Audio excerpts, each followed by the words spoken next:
All right, let's go ahead and get started. We are all here for health and fitness in the online landscape, a very important topic, particularly here in the middle stages of Dragon Con, where it's becoming very apparent that this is a marathon and not a sprint.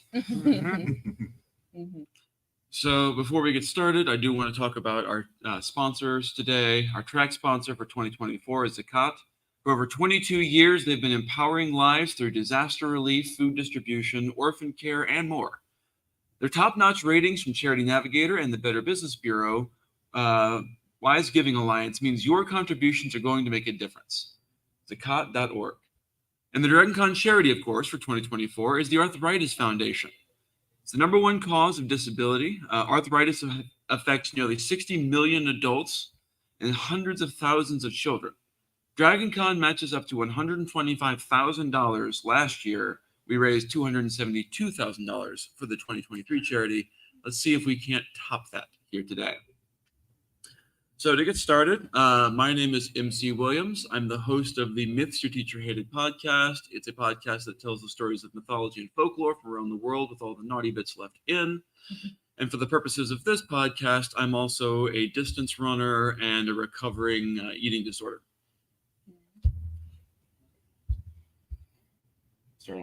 Oh, sure. Hi, I'm Charles Blue, and by profession, I'm a science writer. I'm currently working for NASA on their efforts to get back to the moon and onto Mars. But my side hustle is fitness instructor, and I've been doing that for about 30 years. And as far as arthritis goes, I've had both my hips replaced and still try to stay fit and do 5Ks and all sorts of crazy things. So I try and build that into my life. I can relate. I am also a fitness instructor, and at only 34, I think I also need a hip replacement. We haven't had that discussion with my doctor yet.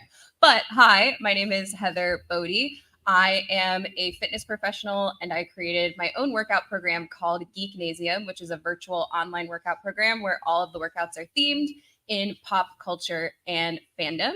I'm also an actress. I actually got my start in fitness because of acting, and I can tell that story a little bit later.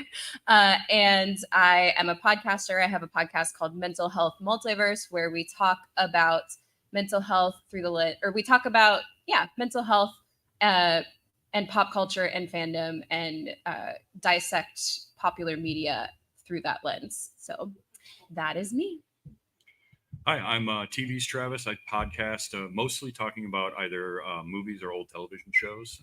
And I've been on a health kick the last almost year where I was getting myself back into shape after kind of letting things go personally. So just getting everything back into order. Greetings all. I'm Jerry Peacock, and I'm just a regular IT guy by trade, but I also run a organization called Muscle Nerds, which is dedicated to breaking down a lot of the stereotypes between both the fitness side and the nerd side, and trying to bring the two worlds together, taking away a lot of the stigma on both sides. But also we run an event here at Dragon Con called the Muscle Nerd Showdown for both cosplay and bodybuilding. And we just try to keep it enthusiastic and keep everybody interested in fitness as much as we can. Wonderful. And Sorry, again, the best way to be healthy and fit for a 10 a.m. panel is not to do a drunken Shakespeare panel at 11:30 the night before. I'm feeling a little rough. I had a flask that was full when I started and was mysteriously empty when I finished. I don't know what happened to it. Mystery.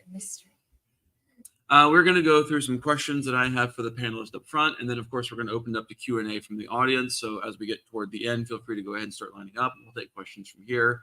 We'll also be taking questions from the stream. We have someone here dedicated who will walk up and ask those questions. So if you are listening from the stream, feel free to put those questions in the chat as well, and we'll try to address those also. So to start, I'm going to start with Jerry. Tell us a little bit about your health and fitness journey. What have you done to get healthy? Oh gosh. Well, when I was younger, naturally, like most, I did not maintain any kind of healthy lifestyle. But somehow I got it in my head to go in the Air Force.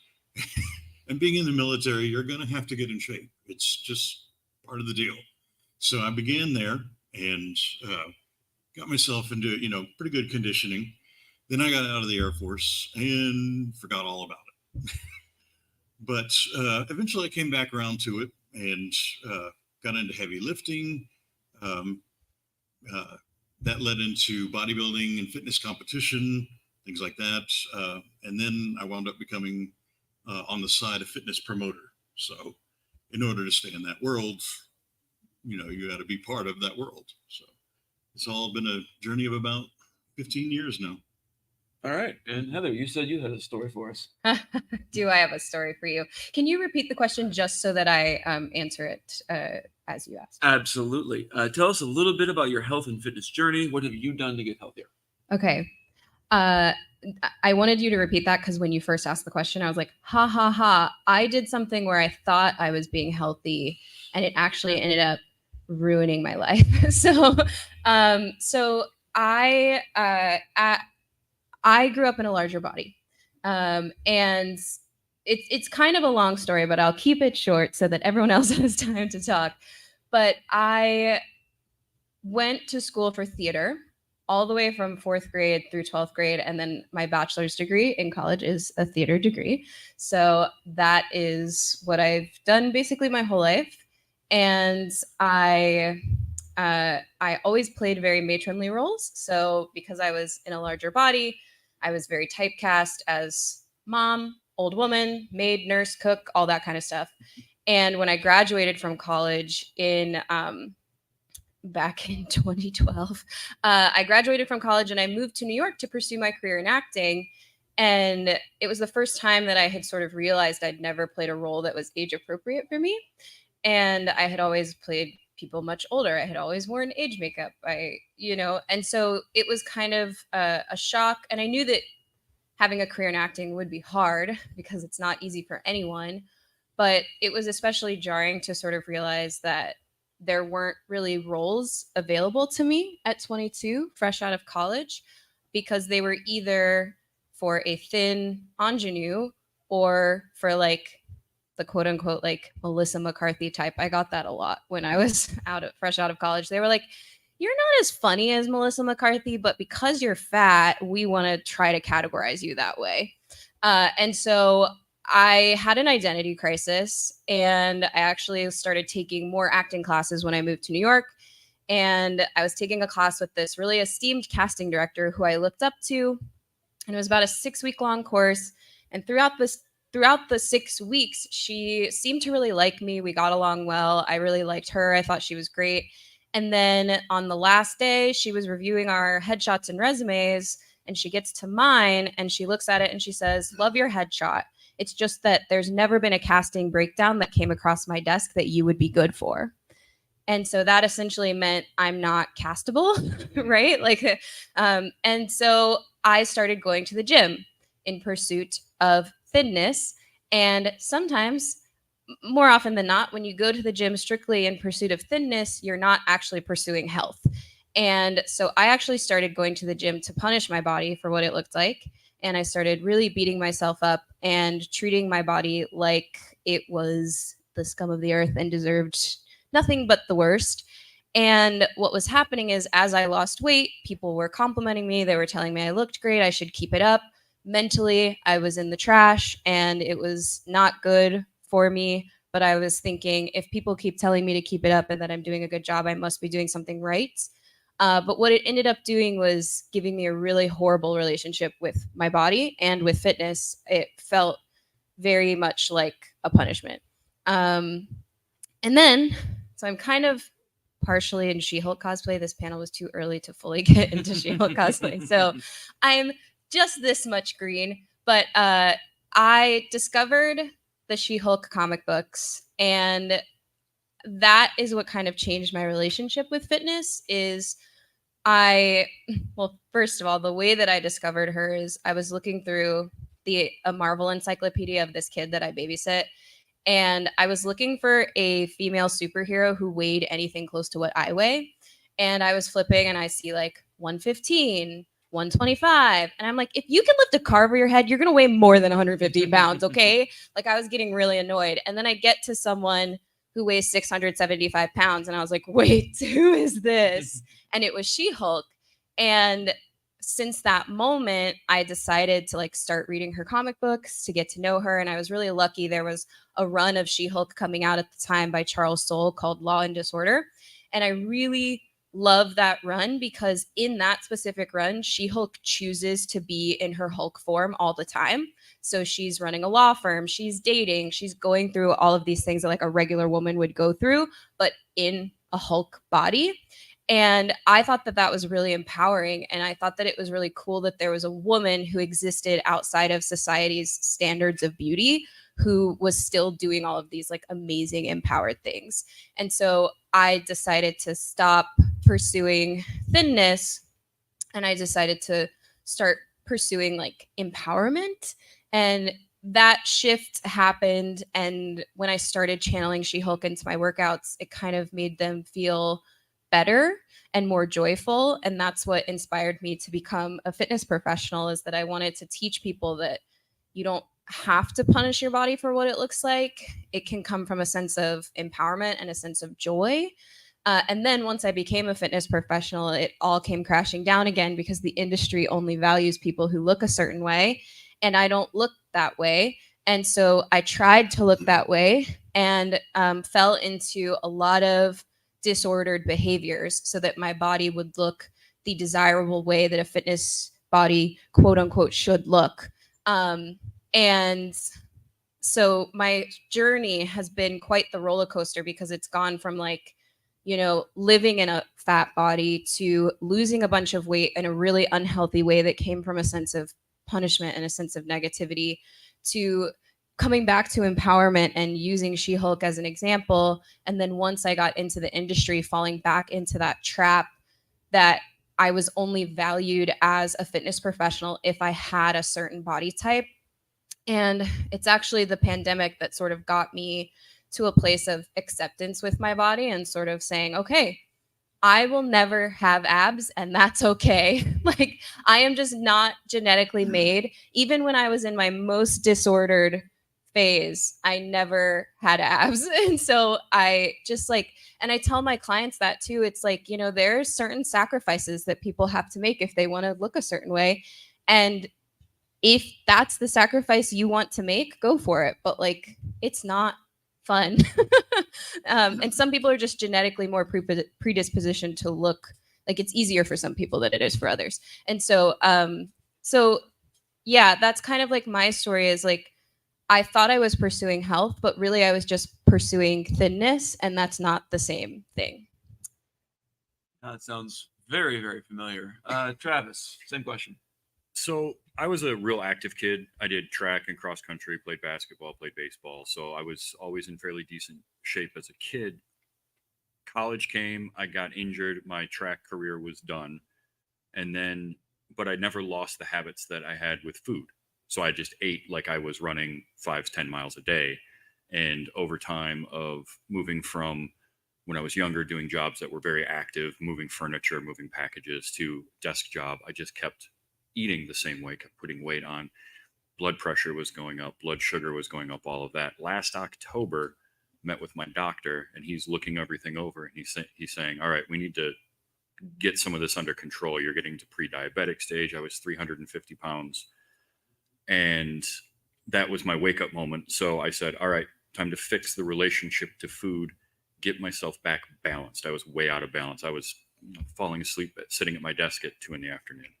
And so I just took a look at my diet and didn't cut things out, just changed how much I was eating, letting myself be a little bit hungry after a meal. I was fine with that, and moving around more, getting out and walking. And that was what got me started. And in the last 9 months or so, I got my blood pressure down and got off of blood pressure medication, got my blood sugar back down to normal, and actually feel good for the first time in 10 or 12 years. So it was really just having to sit down and talk to myself about it and fix the relationship I had with food and eating and activity. I'd lost all that, and getting myself back balanced.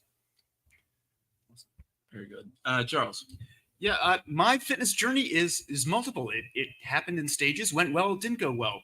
I grew up in Amish country, Pennsylvania. My mother's from northern Italy, so heavy food was the thing. And I was a pretty large lad in high school, to a point where at one point, I felt uncomfortable in clothes and decided, well, I'll do a few sit-ups tonight.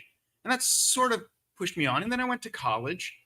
And yes, there was all the food you could possibly want at every hour. And it wasn't until I'd met some folks who started exercising, so I joined them, got a little better in shape. But, being the shortest guy in college, it was just easier to sit and eat by myself. Graduate, and I'm living with some friends.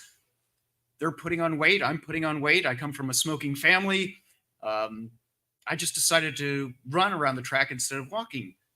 And it was just these moments when I just didn't feel well in my body that I made a small change. And it wasn't until graduate school back in 1990, that I took the other turn and started exercising, because it was the only thing in my life I could control. I had a $5 a week budget for food. Fish sticks were $1.25. They lasted me a week. And I came down to about 108 pounds. And for a 25-year-old man, that's a little too light. But eventually I got that under control. And for about 25 years, I've tried to balance it. And it's still a struggle today to balance it, because I still have that desire for mom's cooking and Pennsylvania Dutch shoe fly pie. And I also, if I miss a day of exercise, I get antsy. If I miss 2 days, I get angry. And now that I'm remarried, I'm trying to balance those two things and come up to the healthy balance. But it's not a I'm healthy now. It's I have to find every morning what's the right balance to get me to the next day. So yeah, it's a lifelong journey. Mm-hmm. Yeah, I'd say my story was probably very similar. Grew up heavier body, played sports, football, baseball, soccer. Despite that, I was always still the biggest kid on the team. I was still a little roly-poly, which wasn't helped by the fact that after I would go run, my dad would I'd order a chicken sandwich. I'd get 3 and have to eat all of them, because that's how you get your protein or some nonsense. And so, yeah, I grew up heavy. When I stopped running anymore, stopped doing any sports, it blew up. And so around about college, I went full-blown easy eating disorder, where I can distinctly remember with my roommate, who we both were in that together, looking at each other and going, are you really going to eat that whole Clif Bar? That was the only thing you'd eaten that day. Are you really going to eat that whole thing? And I crashed and burned about 6 months into that, when my hair started getting bad, my nails started getting bad. I was exhausted all the time and still chubby, because it's almost like you burn muscle first. So I've eventually worked with a dietitian. I've been getting on a better health track with food. I still struggle with it. I still struggle with binge eating, particularly when I'm stressed. I'm autistic, and so I've never had a good sense of my own body. I can literally go all day and go, have you eaten? Oh, no, I haven't. Should I be hungry? Or alternatively, you just ate. Yeah, but I'm still hungry. I'm going to be hungry for the next 3 days. It doesn't matter what I do. This is just how I'm going to feel. And so learning how to be in some kind of routine has been a big deal for me. But if I get off that routine,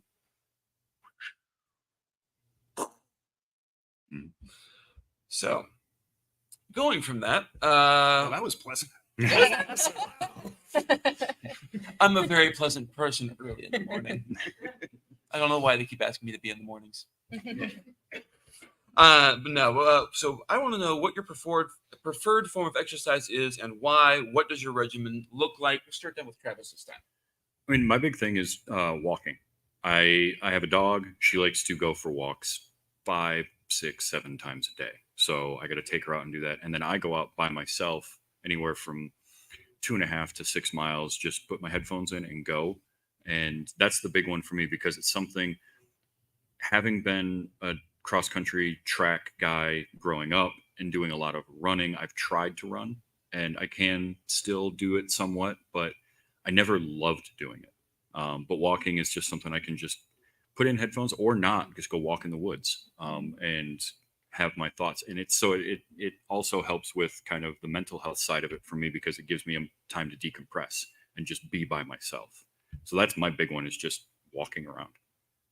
I love that Travis said walking because it's so underrated. Mhm. As a fitness professional, and I'm a fitness professional in New York, so like it might be different other places, but like walking is really seen as not exercise, and it is. And I think that the people who shame other people's ways of getting fit like don't understand that starting with that basic of a movement is something to somebody. Right. And that's why I love that you said that, because like, when talking about fitness regimes, like some people are like, oh, I'm a power lifter and I'm gonna lift this much weight. And it's like, but also taking a simple walk is one of the best things that you can do for your health. So yeah, thank you for saying that. My preferred form is strength training, and I think that is I like to use free weights and dumbbells. I'm not a big barbell gal, but I think for me personally, there does come that like channeling of the superhero when I'm using weights, and I really do truly bring that into the type of movement that I do, either if I'm doing it on my own or bringing it to a classroom or bringing it into my workout program. It's like, how can I make this move feel like a superhero is doing it, or feel like, any other strong character? And that way it mentally is a little bit, it's like a release in a way, and it helps you not think about the fact that you're working out while also focusing on the fact that you're working out because you're channeling that character or energy. Yeah, my fitness routine is to do anything that sounds fun that day, Yeah. which is why I really encourage you to join Big. a health club that offers so many things, because I feel like doing dance today. I'll do that. Oh, maybe there's a cycle class. I don't feel like talking or having anyone tell me. I'm going to put in my earbuds and I'm just going to get on a machine.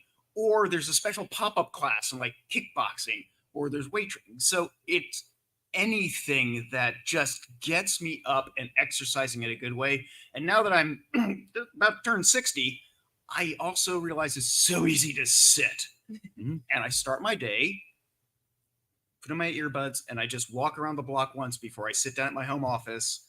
So if I do nothing else, I walked a half a mile and I feel good about it. But yeah, whatever sounds fun that day is the best exercise.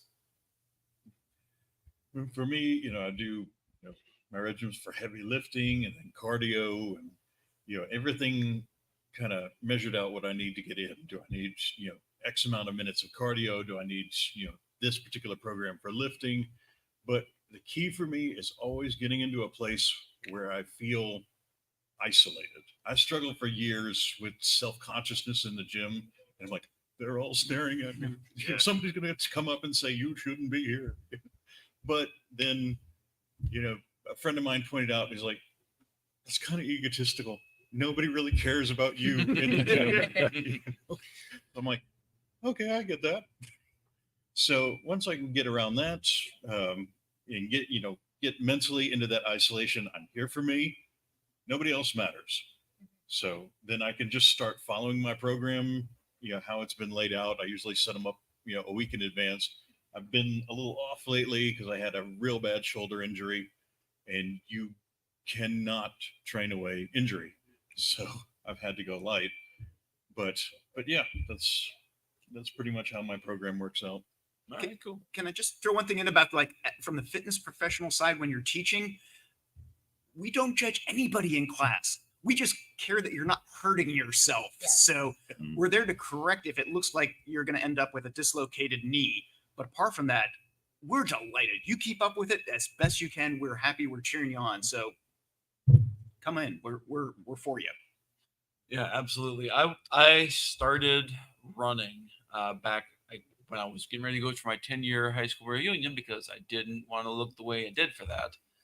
I distinctly remember going out for the very first run on this Couch to 5K program that I was doing. It was 3 1-minute runs between 3 1.5-minute walks. Got to the end of that, and I laid down on the sidewalk and I cried because I was so miserable. But it worked. Eventually, being able to do that slow walks, doing as little as I could do, it built up and built up till in 2020, I ran my first marathon. And I managed to hurt my ankle on that one because they closed part of the course. And so I've then have really burned out of running since then. And I have discovered ClassPass. And so I want to go back to what Charles was saying. Being able to bounce around from different thing to different thing has been absolutely fantastic for me.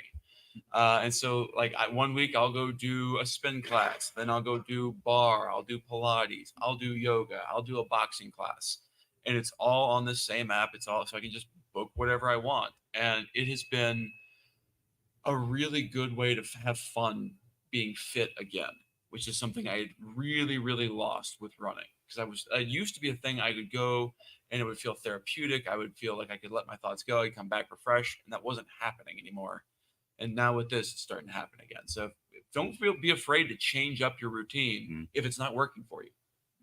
I also want to piggyback off that and say if you're someone like me who likes to game systems, taking advantage of intro offers for fitness programs is really good. Like a lot of gyms have intro offers of like 3-day trials or a drop-in rate. ClassPass has a week free, I think.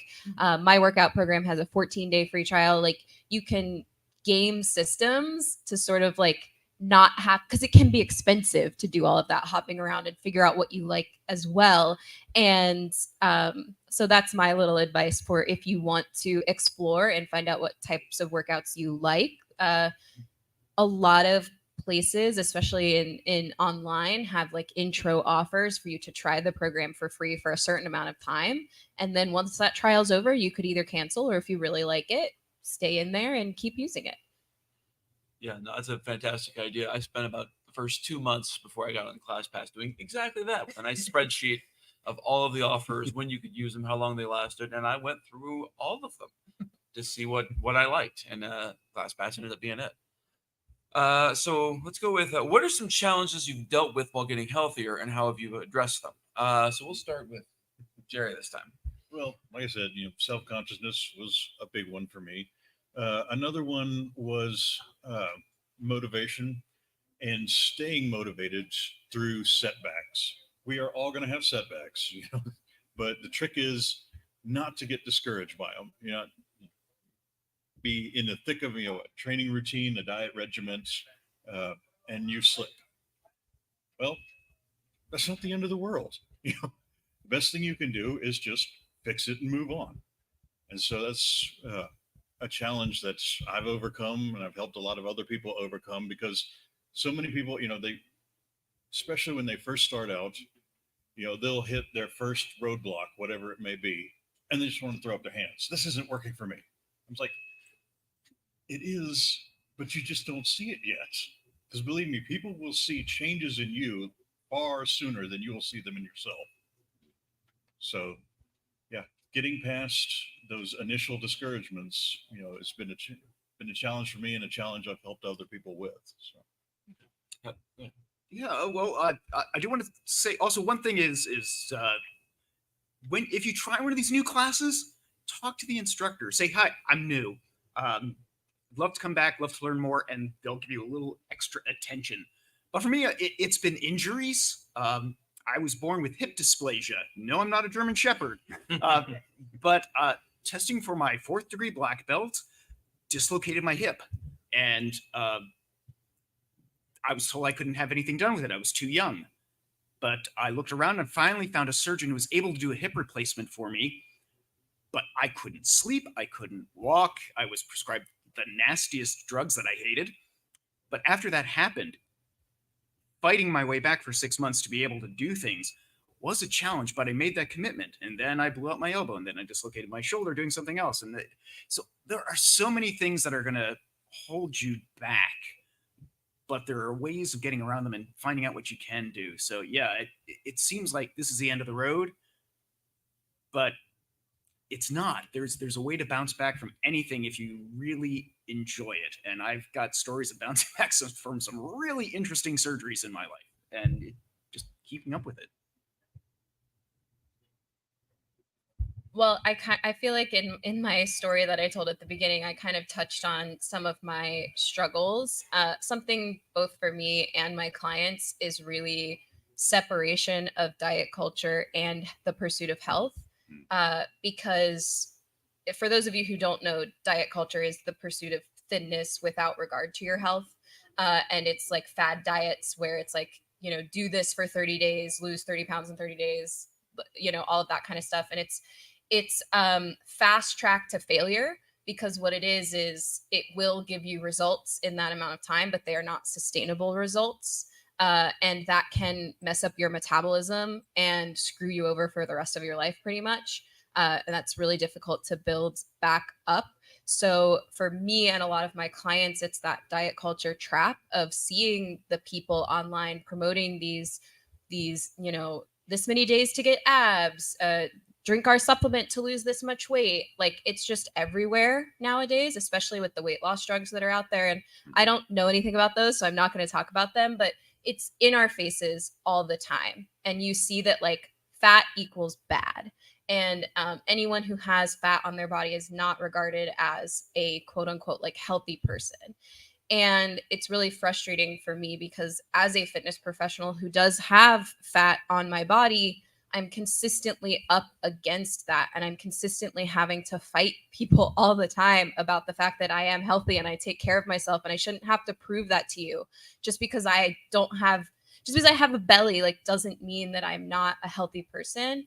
And so that's kind of like, it's this constant fight that I feel like I have to have. And I really, with my clients, it's all about like, we are doing this because we love ourselves, not because we hate ourselves. And I think that's really an important thing to remind yourself of too. And that's my constant reminder, both to myself and my clients, is like, we're doing this because we love us, not because we hate us. Like, we are taking care of ourselves. We are taking care of our minds. We're taking care of our bodies.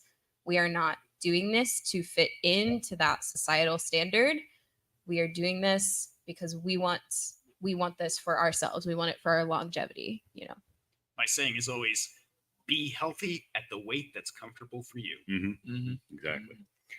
For me, the biggest hurdle and how it had gotten so far out of balance was trying to do everything at once.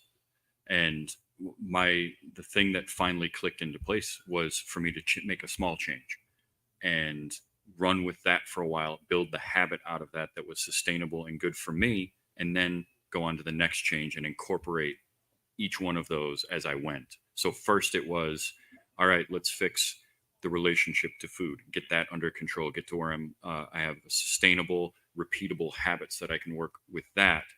Then it was, let's start moving a little bit more. And then from moving a little bit more to adding in exercise on top of just moving around and building those up. And I had tried before to just do it all at once and would always first stumbling block and I'd fail, give up and revert back. So that was the big one for me, was figuring out what steps to take and how to incorporate each one as I went along. Yeah. Baby steps. Yeah, I think for me, a big one is just trying to find time to do these kinds of things, particularly when you've got a house where you've got different schedules, different dietary needs, different exercise levels that are capable of, and having to try to find things that work for everyone. For instance, I'm vegetarian, my wife is not. And I'm here to tell you, being vegetarian does not make you healthier by default. Did you know Oreos are vegan? Because I sure did. Gluten-free too. Because I was a junk food vegan for a while. I'm still not. I'm healthier. I do a better job of getting a balanced diet, but it's not always healthy. But that's not exactly why I do it. So it's fine. But trying to find the time to do that exercise while also having time to be at home with family, trying to also do your other hobbies, it can feel like a lot. And so finding some exercise regimen that you can slot in the way you want, whether it be going out for a walk together with your dog, or whether that be, oh, laser tag is fun. Let's go play laser tag regularly. We're going to burn calories. Something that is fun and that you can all want to do and that you can do consistently. That is always the key for me. So we're going to do one more question here before we open it up to the audience for Q&A. I want to know, we'll start with Charles this time. Okay. Have you struggled with mental health? How has getting healthier affected that? And how has it made getting healthier more difficult? Wow. Yes. And it's sort of integral to it. There's a point where exercise is therapy. And I tell you, when you're out there, you're running, you're doing something, you're having fun, the endorphins hit you, it takes away the edge of the day. But it can also be intrusive. So one of the best things I have done in the past week for my mental health is this. It's not an Apple Watch. I had an Apple Watch for a year, 2 years, and it pestered me to exercise. I didn't take enough steps. I didn't stand up enough. And it was about a week ago. I said, I'm sick of this. Stop bothering me. So I went on Amazon, bought a watch for $29, and by God, there's not a thing on my wrist reminding me that I'm not as good as I was last week at the number of steps I took. So that's an interesting relationship. Got to be aware of those things that are pestering you. For me, the mental health aspect sort of comes from that comparison to other people. And the biggest thing that I've done to combat that is I'm not afraid to like mute people or block people who make me feel bad about the way that I look.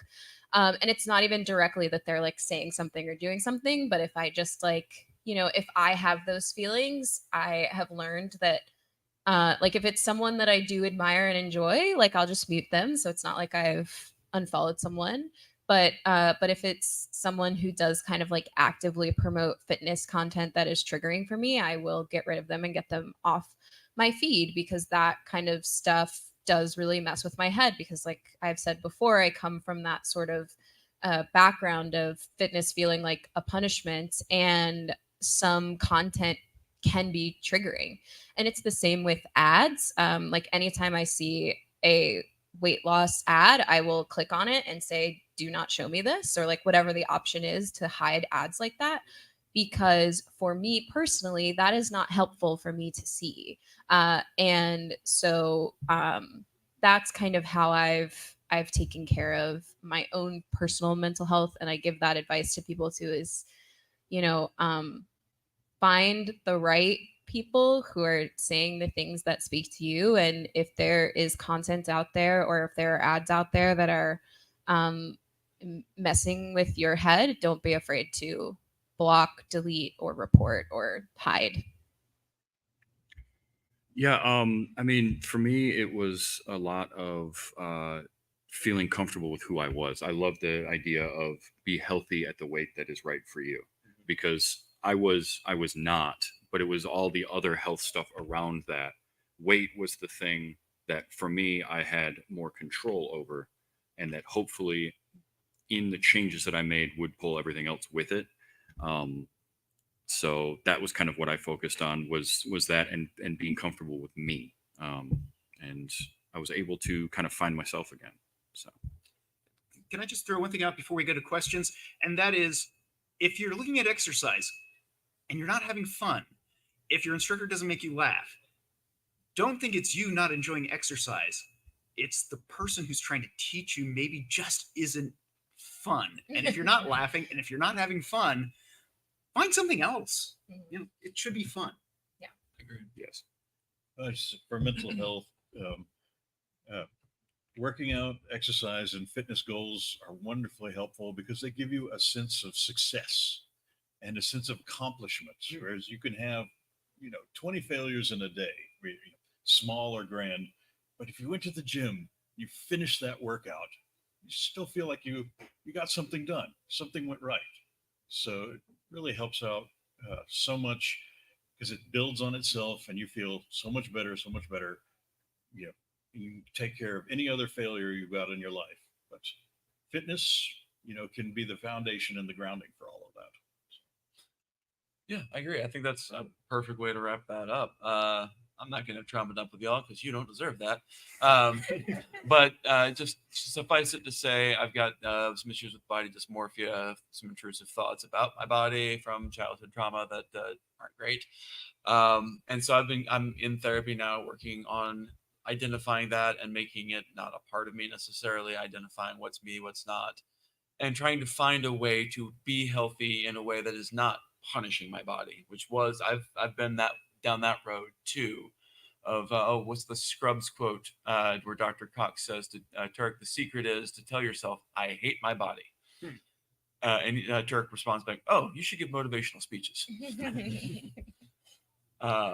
So that's where it has definitely been in the past, and it is getting better. And I agree that being able to have something that you accomplished can make the worst day suddenly feel so much better because you did something you set out to do, you did it. And that really makes a lot of difference when it comes to mental health. So feel free to go ahead and line up if you have any questions. We'll take the Q&A here. And otherwise, I've got a few more we can keep going, but I wanted to give the audience a chance if you have any.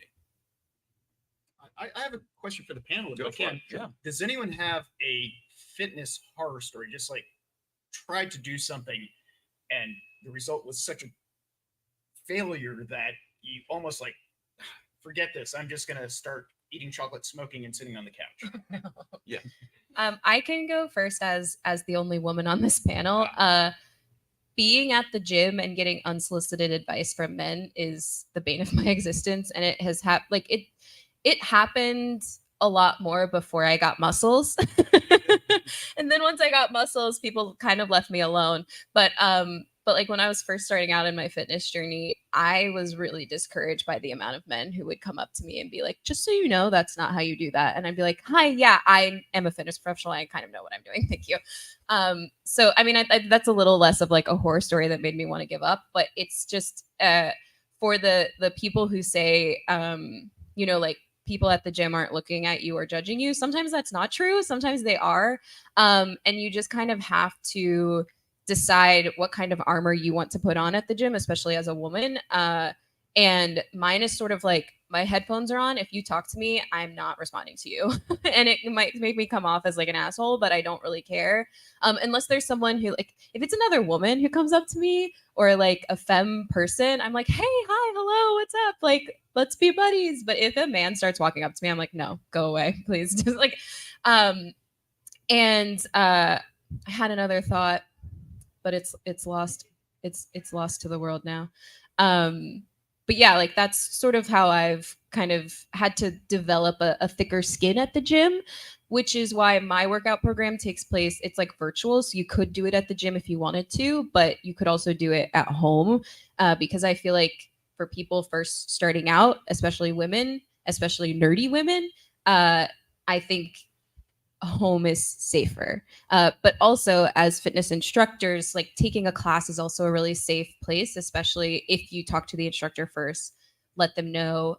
Also, if you have any injuries, let the instructor know. If you're pregnant or, any conditions that you might have that are invisible, let the instructor know, because then they will pay more attention to you and accommodate to you. And yeah, so I don't think that directly answered your question, but that's my perspective. I got a fun one. So I very much fell into the trap of the diet culture, and I got the Insanity program.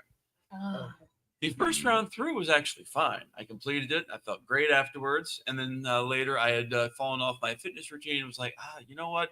I'm going to do that to jumpstart my fitness routine. You see where this is going. I was actually fine that night, but I somehow managed to lie down in bed and I tore my shoulder. It just from sleeping on my shoulder wrong to the point where I had to be in a sling for 2 months. That was maybe the most excruciating pain I have ever been in. And I have learned very quickly, don't do that. Don't try to jumpstart fitness with the super intense program you did when you were very, very healthy and now you're far less healthy. Don't do that. I am a certified insanity instructor. I'm one of those insane people who loves insanity, but you're so right. Like, pushing yourself to a place where you are not ready for will never be good for your body. Like Travis was saying earlier, baby steps is the way to go. Like, start with walking, then maybe go to running if you feel like that. And if you're using weights, start with 2, 3, 4, 5. Then, as you get those repetitions in, pick up the 8s, the 10s. Mhm. Then go, like, you progress. You don't start at 100. So, yeah. And always be trying to push yourself safely, of Mhm. course, but don't let yourself plateau. Say, I'm doing this and this works for me. It's like, it works for you. Now push a little harder and make that work for you. So, because if you plateau, you're going to lose interest. So, And listen to your body too when you're working out, when you're doing things, because it's going to tell you when you're doing something wrong. So that was one that I had to learn. I didn't quite have the same. I didn't fully injure myself going. It wasn't insanity. I want to say it was P90X, but I started with that, and I had a job at the time driving, and I did that. I did one workout, and I walked into the shop that night, and my arms were like this. And someone's like, "You okay?" And I said, "My arms are relaxed right now." I had to drive, and I'm like, "I don't know if I can drive. I can't reach the steering wheel to drive tonight." So, listen to your body. Yeah. Absolutely. I love, oh, sorry. Oh, go ahead. I was going to say, I love that advice too, because also somewhere between what Jerry said and what Travis just said is like, some days your body will be at a place where you, like, some days it will be further than others, and it's not always an upward trajectory. It's not always linear. So, like, one day you might be at the gym and you might be able to lift X amount of weight, and the next day or the next few days, hopefully you're not doing that days in a row, but you know what I mean? You might not always have the same capacities. And listening to your body while also pushing yourself is very important, because you could push yourself to injury even if you're just going, well, last time I did this, I could lift this much. Today, maybe you didn't eat enough, maybe you were tired, whatever it might be, you might just not be able to hit that PR. And so, yeah, that's kind of like between the two. And be okay with that too. Yes. Yes. Mm-hmm. Embrace failure. It's Yeah. okay. Everyone has it. Failure is always an option. It's true. So I have a blue collar job. I have 8 to 10 miles a day is normal, lots of heavy lifting. But the blue collar job is pastry chef. So it's covered in a layer of chocolate and sourdough. So And I know I'm fit underneath it, but I like cosplay. I like looking good. I wanted to start losing a little bit of weight. So I picked up rock wall climbing because pure strength training was miserable and I hated it. I needed something more fun. And then I started gaining weight. And I intellectually, I knew that was right because I was building a lot of muscle. I was getting better. But separating that knowing from feeling is hard. Any tips for working through that? Or just time and don't get enamored of the scale. And it Yes. took me so long to get past that. yeah. It's how you feel, not what the number says. Mm-hmm. and Yeah. your weight is only one number. Yes.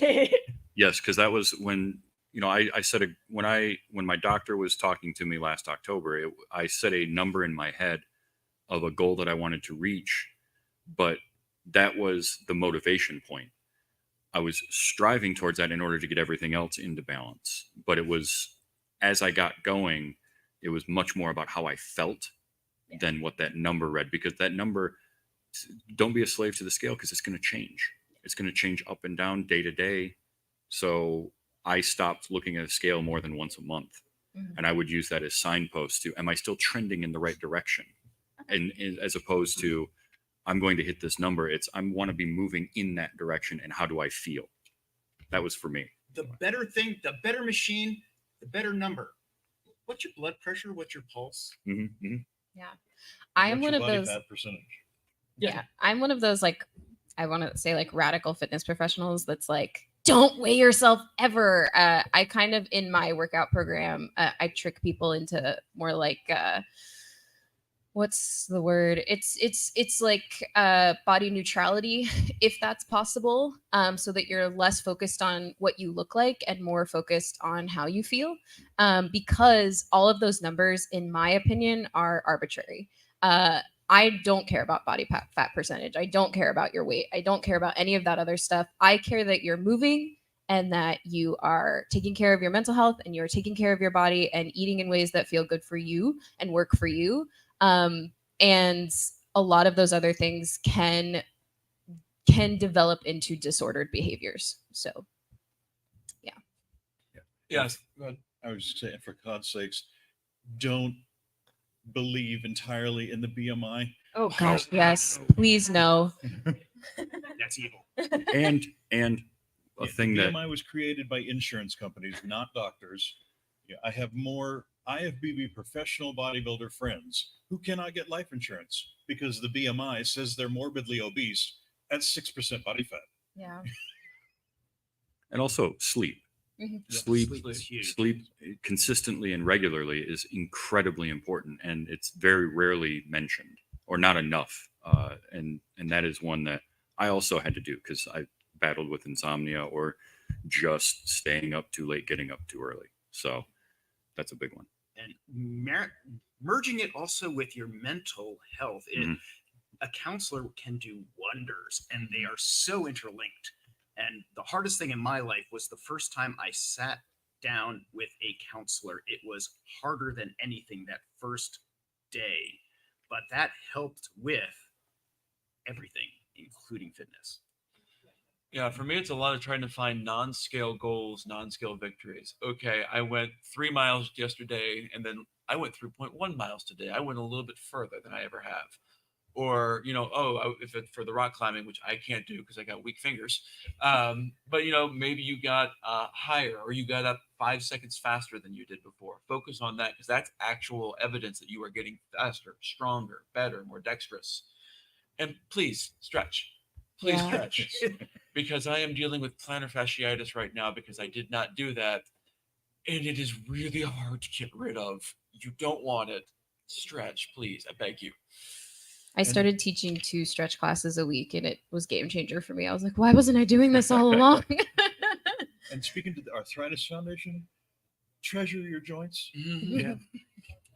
And Mhm. don't be afraid to see a doctor about having the replacement. Both my hips are replaced.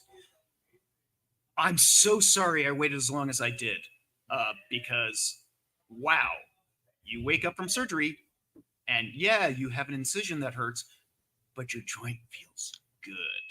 And yeah, that's amazing stuff. Sir. Just really quick to what you're talking about too, like you have to remember our hormones too and how we're cyclical, Mhm. right? Blood disorder, which makes everything Mhm. Yeah. their own like variety of like miasma going on. I'll be anywhere from like 120 and I'm like, oh, I'm so successful. And I'll be like 145 a week later because I'm like ballooned up, right? It's gotten even worse than anything. So just being like more mindful of like this is what I look like on the inside too, versus like the pressure of like everybody else on the outside. Can I make a point about from the science perspective? As a science writer, I did 3 years with the Endocrine Society. The human body evolved in a calorie restricted environment. We are genetically designed to want to have food. And the reason we're alive is because one of our ancestors got extra food and was able to store it as fat and didn't die. So when people think about exercise or their weight, it's not you. I mean, we are really in an artificial environment. We are in a nutrient dense, caloric rich environment that human beings just aren't designed to handle gracefully. So give yourself a bit of grace and understand that we are also a product of our environment, and it's a barrage that you have to figure out how to navigate, and it's hard. Mhm. Yeah, absolutely. I think we maybe have time for one more question if anyone has one. Otherwise, I'm going to go ahead and wrap this up. I appreciate you all for being here, and I appreciate all of you for being here. Let's go down one more time, tell everybody who you are, where you're going to be at the panel, where everybody can find you. I'm Jerry Peacock with Muscle Nerds. I'll be out and about all through the rest of Dragon Con. And for next year, anybody wants to sign up for the Muscle Nerd Showdown, we'd love to have you guys. Hi, Charles Blue. I'm actually with NASA, so I've got 2:30 NASA Speaks. Ask everything you want just upstairs, and I've got a scheduled workout at about 5 o'clock tonight. So gonna mix that in even while at Dragon Con. My name is Heather Bodie, and I wrote my name here. It's Boddy on all social media. My workout program is called Geeknasium, so it's like gymnasium, but with geek in front of it. If you'd like to see me after this panel, I'm doing a giveaway for a free membership to my workout program, so I can enter you into that. It's not technically a raffle because you don't have to pay for it, so I'm calling it a giveaway. So I'm entering you into that giveaway. I am doing a couple more panels with the digital media track today. There's one in here at 4 o'clock about creating as a female. I'm also doing the imposter syndrome panel tonight in the Crystal Ballroom at 8, or is it 8:30? One of those times. 8:30. Thank you.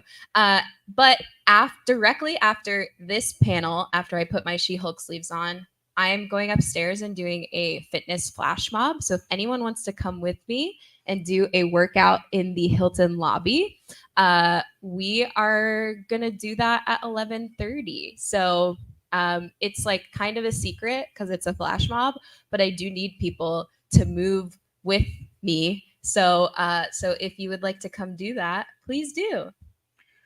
I'm TV's Travis, and as far as where you can find me here at 4 o'clock, if you don't want to be in here, I will be next door with Those Were the Days, the retro TV podcast I do. We're going to be doing the Retro Rewind Roulette. We're going to spin the wheel, find a topic, and talk about old TV shows that fit that.